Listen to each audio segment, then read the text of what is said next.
IQ level बढ़ाने के लिए हम आपको बताए भी रहेंगे। गिन के 42 दिन में आपका आईक्यू लेवल तेज हो जाएगा। 21 दिन के अंदर अगर आपका दिमाग कभी किसी चीज को रिवाइज मार दिया ना, तो फिर वो भूलने नहीं देगा अगले 2 महीने तक। ब्रेन का सबसे महत्वपूर्ण हिस्सा जो होता है सेरिब्रम होता है। सेरिब्रम ही हमारी मेमोरी को कंट्रोल करके रखता है। जिसकी मेमोरी अच्छी होती है उसे पढ़ाई लिखाई की चीजें, हर चीजें याद रहती हैं। तो इसको नापने का भी कोई ना कोई एक यूनिट होना चाहिए ना। जैसे हम आपको गेहूं देंगे तो तुरंत उसको किलो में नापिएगा, चावल देंगे तो किलो में नापिएगा, कपड़ा देंगे तो मीटर में नापिएगा, गैस देंगे तो वॉल्यूम में नापिएगा, एमएल में नापिएगा, लीटर में पानी नापिएगा। उसी तरह से हम कितना देर याद रखते हैं इसको काटेक्स में नापते हैं। जिसका काटेक्स ज्यादा उसको कहते हैं कि ससुरा बहुत ही इसका दिमाग तेज है, यानी इसका आईक्यू लेवल ज्यादा है। और जिसका काटेक्स यानी याद रखने की क्षमता कम है उसे कहते हैं कि इसका काटेक्स कम है, यानी आईक्यू लेवल इसका कम है। समझ में आ गया कि नहीं आ गया? किसी को दिक्कत? अब हम आपको एग्जांपल देते हैं। आपकी लाइफ में बहुत सारे टीचर आए। कुछ टीचर आपको नोट्स खोल के पढ़ाते हैं। कोनो किताब उताब नहीं है जी? यहाँ कोनो किताबें ना है, एक खाता बुक वे देना है, इसी को समझा देते। देख, ये हिसाब किताब वाला किताब है। दिवाली के समय हिसाब किताब फाइनल होता है ना, सबका सैलरी उलरी का। तो कुछ टीचर को देखिएगा ना, तो ऐसे एक किताब लेके रखे रहेंगे लोग और इसी में देख के पढ़ा देंगे। बाबू देखो, नर्वस सिस्टम का 2 पार्ट होता है, 2 ना 3 होता है। नर्वस सिस्टम का 3 पार्ट होता है। ऐसे लोगों का मतलब ये खाता बुक रख दो भाई, इसका हिसाब दिवाली में हो जाएगा। तो ये ऐसे लोगों का इस आईक्यू लेवल कम है। लेकिन कुछ लोगों को देखेंगे आप, उनको किताब उताब से मतलब नहीं होता। जैसे आप इलाहाबाद यूनिवर्सिटी कभी जाइए तो देखिए, या बड़े टीचर आईआईटी वगैरह जाएंगे, बहुत एकदम टीचर आते हैं आराम से, कोई नोट सोर्स कुछ नहीं, आया पढ़ा रहा है, चालू किया, एकदम मस्त एंजॉय करके चला गया। तो इनका आईक्यू लेवल ज्यादा होता है। आईक्यू लेवल बढ़ाने के लिए हम आपको बताए भी थे, दिमागीन खाइए, अच्छा रहता है।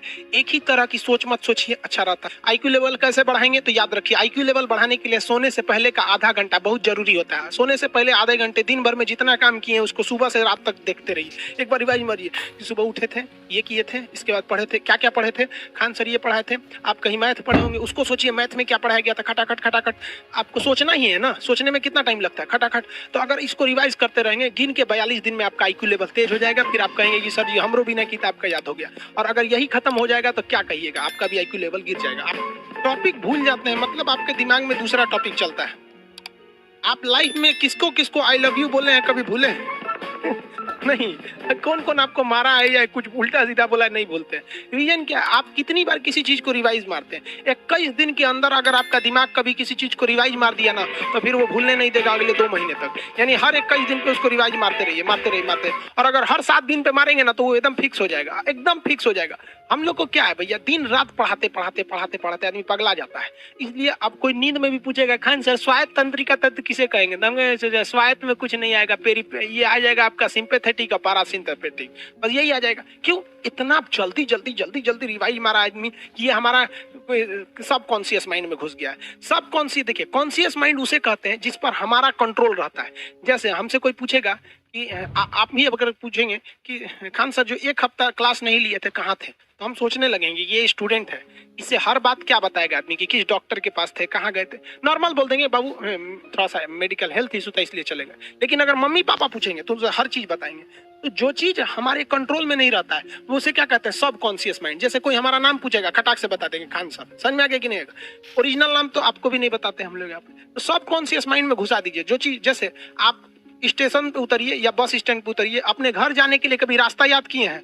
हाँ, इसके बाद दाहिने मुड़ना है, बाएं मुड़ना। आप फोन पे बतियाते भी चले जाते हैं। तो जब कभी किसी चीज को बहुत बार रिवाइज मार देते हैं तो वो चला जाता है सब कॉन्शियस माइंड में, फिर आपको याद करने की जरूरत नहीं है। सपना कैसे आता है? जब आपकी नींद अच्छी नहीं होती है तब। नींद प्रॉपर लिया कीजिए, नींद में कोई कमी नहीं आनी चाहिए। आप जिस दिन बहुत ज्यादा थके रहेंगे उस दिन कोई सपना नहीं आता है। हम लोग का जब ऑफलाइन क्लास रहता था, सुबह 7 बजे से रात 9 बजे तक पढ़ाता था आदमी, जो ने करवट सोता था उधरे उठ जाता था, सपना का नाम ही नहीं आता था। समझ में आ गया कि नहीं? जब भी आपके बॉडी में ऑक्सीजन की कमी आएगी वो चीज दर्द करने लगेगा। जैसे आप दौड़ेंगे तो आप सांस ज्यादा नहीं ले पाते, ऐसे लेते हैं तो बॉडी में सांस नहीं पहुंच पाता और हाथ पैर में आपके लैक्टिक एसिड जम जाता है, जिसलिए दर्द करने लगता है। तो जब कभी भी मेहनत करने लगेंगे या फिर दब हो जाएगा तो ब्रेन दर्द करने लगता है। दूसरा, कोमा क्या होता है? ब्रेन हमेशा वर्किंग करते रहता है। अगर वो रेस्ट में चला गया तो उसी को कोमा कहते हैं। अब परमानेंटली रेस्ट में चला गया तो मरिए जाएंगे। बेहोशी में क्या होता है कि ब्रेन और स्पाइनल कॉर्ड का संपर्क टूट जाता है। ब्रेन और स्पाइनल कॉर्ड का संपर्क टूट जाता है तो उसी को क्या कहते हैं, बेहोश हो गया है।